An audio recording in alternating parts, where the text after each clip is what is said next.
जय जय शिवधारा, जय जय शिवधारा। इंसान जो भी हो, किस भी वर्ण में हो, किस भी आश्रम में हो, किस भी जाति से हो, किस भी धर्म से हो, उसके जीवन में उतार चढ़ाव, फायदा, नुकसान, यश, अपयश, अमीरी, गरीबी, सुख, दुख आते जाते रहेंगे। इसको स्वीकारना ही पड़ेगा, इसको तो समझना ही पड़ेगा और इसको मान के ही आगे बढ़ना पड़ेगा।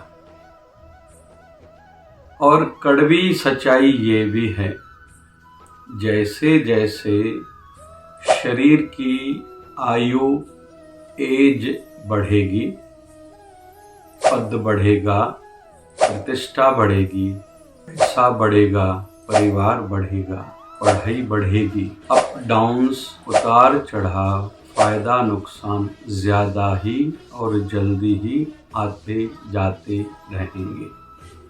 यह एक नियम है, रूल ऑफ लाइफ है, स्टेप ऑफ लाइफ है। इसको मान के ही आगे बढ़ना पड़ेगा।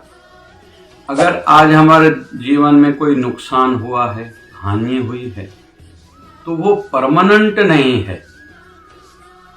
हमारे किए हुए कर्म, हमारी सोच जो बन चुकी है, मैच्योरिटी, एवं हमारे प्रयास से, प्रभु कृपा से प्राप्त की हुई आशीर्वादों से वो दुख जाएगा, लेकिन फिर सुख आएगा।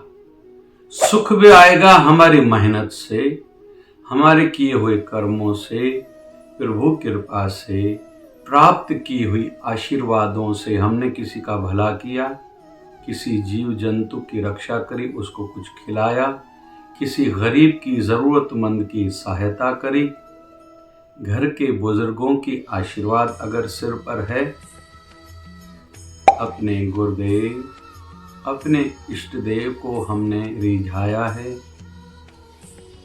भक्ति, सेवा, साधना, समर्पण भाव अगर हम में हमारे इष्ट देव, हमारे गुरुदेव के लिए अगर होगा, तो प्राप्त की हुई आशीर्वादें ही फल रूप में, सुख के रूप में फिर कोई फायदा हो जाता है, पद बढ़ता है, प्रतिष्ठा बढ़ती है, पैसा बढ़ता है, परिवार बढ़ता है, किसी क्षेत्र में हम लोग सक्सेस होते हैं। ये सुख जिसको हम लोग मानते हैं, लेकिन ये भी एक कड़वी सच्चाई है, वो भी सदा नहीं रहेगी। जैसे न दिन सदा रहेगा, न रात सदा रहेगी, न ठंडी सदा रहेगी, न गर्मी सदा रहेगी, न वर्षा ऋतु सदा रहेगी, न बसंत बहार सदा रहेगा। ये आते जाते रहेंगे, इसको स्वीकारना ही पड़ेगा।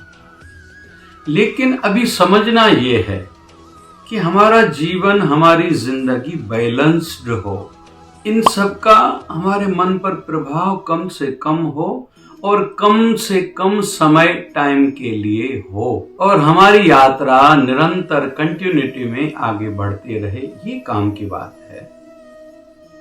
एक तो या सक्सेस या फेलियर, या सुख या दुख, या अमीरी या गरीबी, या आस्तिकता या नास्तिकता, जितनी भी हमारे जीवन में आई है, वो ज्यादा समय तक न हो, आस्तिकता हो लेकिन नास्तिकता न हो। चलो बहुत लोग कहेंगे अमीरी हो लेकिन गरीबी न हो, लेकिन यहाँ संकेत, इशारा ये है कि अमीरी केवल पैसे का विषय नहीं है। पैसा कम ज्यादा होता रहेगा, लेकिन कम पैसे में भी हम जो ज्यादा पैसे के समय पर जीवन बिता रहे थे, मतलब प्रसन्न थे, खुश थे। अभी थोड़ा बदलाव लाना है, फजूल खर्ची कम करनी है, महंगी चीजें नहीं लेनी है, उद्देश्य हो मेरा पेट भरे, फिर बड़े होटल में खाऊं या अपने घर की रोटी मिले, ये थोड़ा समझना है। घर की रोटी बड़े होटल से कभी भी अच्छी होगी, होटल की रोटी कभी भी होटल की होगी, रखी हुई होगी, पता नहीं किसने बनाई है, कितने हाथों से वो बनते समय गुजरी है, ये अच्छा नहीं माना जाता। जय जय शिवधारा, जय जय शिवधारा। प्यारा प्यारा